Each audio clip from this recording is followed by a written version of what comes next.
En mettant délibérément le projecteur sur le poids de la demande domestique, le monde peut être scindé en trois grandes catégories de pays. 1. Les rentiers et les petites économies portuaires. 2. Les extravertis. Et 3. Les autocentrés.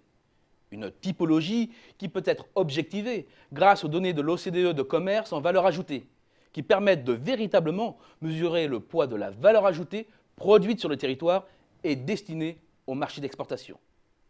Les pays rentiers d'abord. Ce sont principalement de grands exportateurs de matières premières. Les pays pétroliers du Moyen-Orient en sont l'archétype. Des pays qui ont en commun d'être richement dotés en ressources naturelles et qui tirent de ces ressources naturelles de grands bénéfices commerciaux. Bien évidemment, leur prospérité ne tient qu'à un fil, celui du cours des matières premières qu'ils exportent.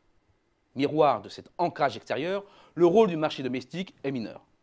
Moins de 50% du PIB pour l'Arabie Saoudite et le sultanat du Brunei qui se retrouvent en bas de l'échelle. C'est le cas aussi des petites économies portuaires comme la cité-État de Singapour. Et ce n'est pas un hasard si parmi les grands pays européens, les économies portuaires comme les Pays-Bas et plus encore la Belgique sont celles où la part de la demande domestique est la plus faible, avec la Norvège qui est une puissance pétrolière. Pour les pays de la seconde catégorie, celle des extravertis, la dynamique extérieure reste importante, mais la part domestique du PIB dépasse 50%. Dans ce vaste ensemble, deux groupes sont à distinguer. Il y a d'abord un premier rideau de petits pays extravertis qui gravitent autour de leur principal donneur d'ordre. C'est le cas des PECO avec l'Allemagne, dans le rôle de plateforme d'intégration productive. La Hongrie, la Slovaquie, la Tchéquie se partagent ainsi le bas du classement avec d'autres pays ateliers situés en Asie comme le Cambodge, le Vietnam ou la Thaïlande. Le second rideau des pays extravertis est formé des grandes économies tournées vers l'international, certes, mais où effet taille oblige, le poids de la demande domestique dépasse néanmoins 70%. C'est le cas de la Corée du Sud et aussi de l'Allemagne. Mais contrairement aux données standards de commerce, même pour le pays européen le plus internationalisé, en dehors des exceptions portuaires et pétrolières, les données en valeur ajoutée montrent que la part destinée au marché domestique du PIB grimpe à 74%. Et c'est bien pourquoi, malgré les performances extérieures exceptionnelles, le PIB allemand s'est seulement élevé de 1,3% en moyenne par an entre 2003 et 2013. En sacrifiant tout sous l'autel de la compétitivité, les entreprises allemandes ont fait main basse sur les salaires, mis en panne la consommation et sacrifié la demande domestique. Reste la dernière catégorie, les pays autocentrés. Le débouché domestique est ultra dominant. Pour le premier d'entre eux, les États-Unis, la part intérieure monte à 91%.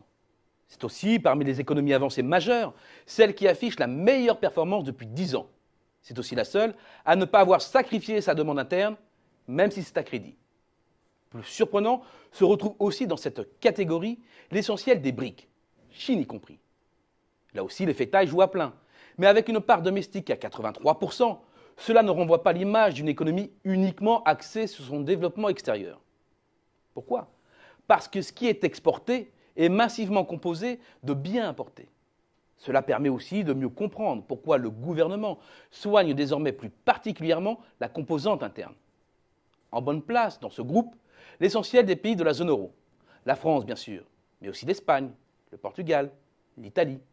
Mais contrairement aux autres membres de ce groupe, l'obsession de la compétitivité, la certitude qu'en dehors des marchés internationaux il n'y a pas de salut possible, ont fini par établir un nouveau dogme.